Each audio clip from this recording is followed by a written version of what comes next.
മാഷാ അള്ളാ, ഞങ്ങളിപ്പോ ഹറമിലെ ക്ലോക്ക് ടവറിലാണുള്ളത്. ലണ്ടനിലെ ഒരു ടവർ ഉണ്ട്, അതിൻ്റെക്കാൾ ഏറ്റവും കൂടുതൽ ഹൈറ്റ് ഉള്ള ലോകത്തെ 7 മഹാത്ഭുതങ്ങളിൽപ്പെട്ട ഒന്നാണ് ക്ലോക്ക് ടവർ. ബുർജു സാഹ എന്നാണ് ഇതിന് പറയാം. ലക്ഷക്കണക്കായ ആളുകൾ പരിശുദ്ധ ഹറമിലേക്ക് വരുമ്പോ ആ ഹറമിന്റെ വഖഫിൽപ്പെട്ട ഒരു സ്ഥലമാണ് ക്ലോക്ക് ടവർ. വഖഫ് എന്ന് പറഞ്ഞാൽ ഹറമിലെ പള്ളിയായിട്ട് വഖഫാണ്. ഇതിന്റെ വരുമാനങ്ങളൊക്കെ ഹറമിലെ പള്ളിയിലേക്ക് പോകുന്നുണ്ട്.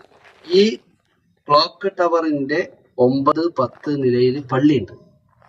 പ്രധാന പ്രയർ ഹാള്, നിസ്കരിക്കാനുള്ള സൗകര്യമുണ്ട്, വിശാലായ. അത് ഏതുമായിട്ട് ബന്ധാണ്? ഹറമിലെ ഇതുമായിട്ട് ബന്ധാണ്. അപ്പൊ വഖഫ് ചെയ്ത സ്ഥലമാണ് ഇതിന്റെ പള്ളിയുള്ളൊക്കെ ഭാഗങ്ങൾ.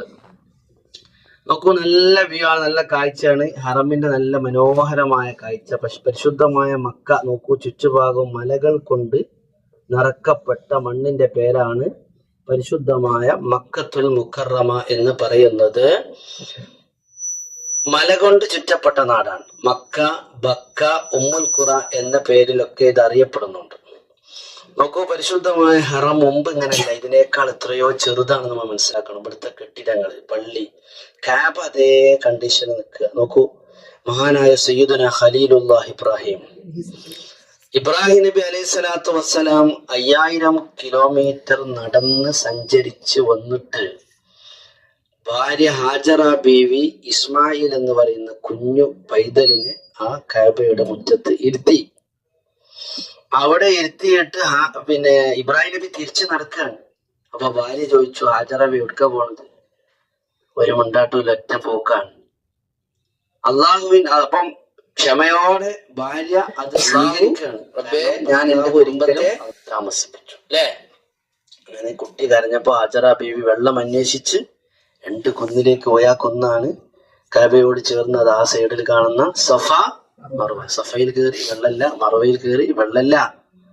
അവസാനം തിരിച്ച് കുഞ്ഞിന്റെ അടുത്തേക്ക് ചെന്നപ്പോ അവിടെ ഇസ്മായിൽ കാലിട്ടടിച്ച സ്ഥലത്ത് നിന്ന് ജിബ്രീൽ അലൈഹിസ്സലാം ഉയർന്നു പോവുക. വെള്ളത്തിന്റെ ആ ഒരു ഇത് കണ്ടപ്പോ ഹാജറ ബീവി സംസം അടങ്ങൂ എന്ന് പറഞ്ഞു. സംസം എന്ന് പറഞ്ഞാൽ അടങ്ങൂന്ന്. അതവിടെ അടക്കി നിർത്തി, കെട്ടി നിർത്തി, കുഞ്ഞിന് വെള്ളം കൊടുത്തു. ഹാജറ ബീവി കുടിച്ചു. അപ്പോഴേക്കും ഇബ്രാഹിം നബി തിരിച്ചെത്തി. എത്ര കിലോമീറ്റർ സഞ്ചരിച്ചു കൊണ്ടാണ് ആ കുടുംബം ഇവിടെ എത്തിയത്.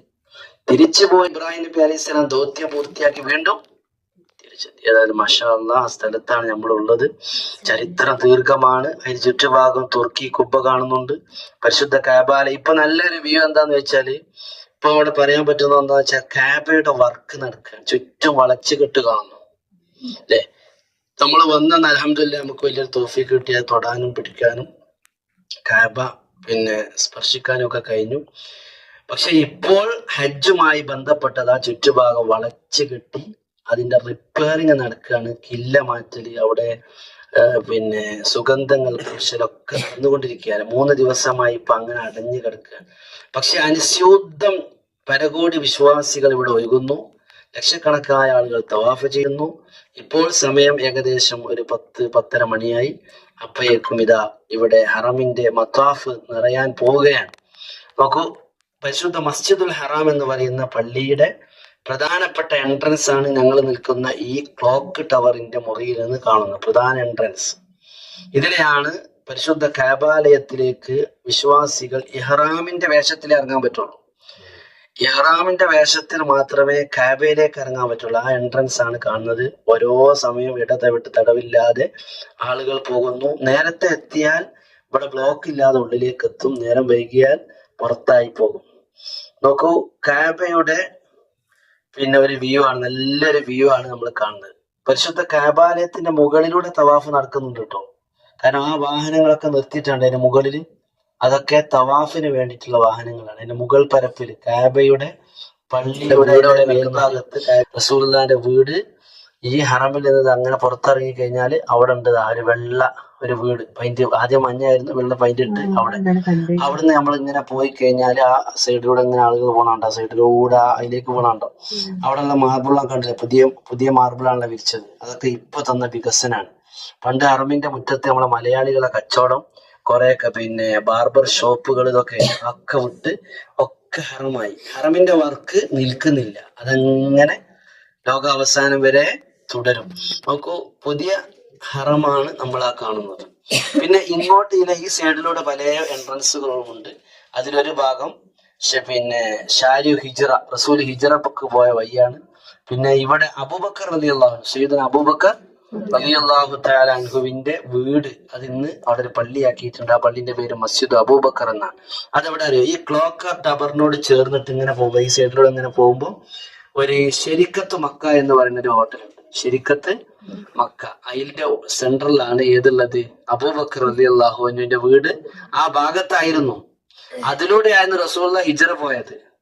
ആ ഭാഗത്ത് ഇന്ന് അബൂബക്കർ റളിയല്ലാഹു അൻഹു ഉള്ള വീടിന്റെ ഭാഗത്ത് എന്താണ് അവിടെ പള്ളിയാക്കി മാറ്റിയിട്ടുണ്ട്. പിന്നെ നോക്കൂ, ജന്നത്തുൽ മുഅല്ലയാണ് നേരെ അവിടെ ഉണ്ടോ. നേരെ നമ്മൾ പോയ റൂട്ടാണ്. ഇതിലെങ്ങനെ പോയിട്ട് അവിടെ നേരെ നോക്കിയാൽ അവിടെ കണ്ടോ ഒരു ഒഴിഞ്ഞ ഏരിയകൾ കാണുന്നുണ്ടോ, ഒരു പാടം പോലെ. അവിടുന്ന് അങ്ങോട്ട് ആ മലന്റെ തായ്വാരം വരെ മക്ബറയാണ്.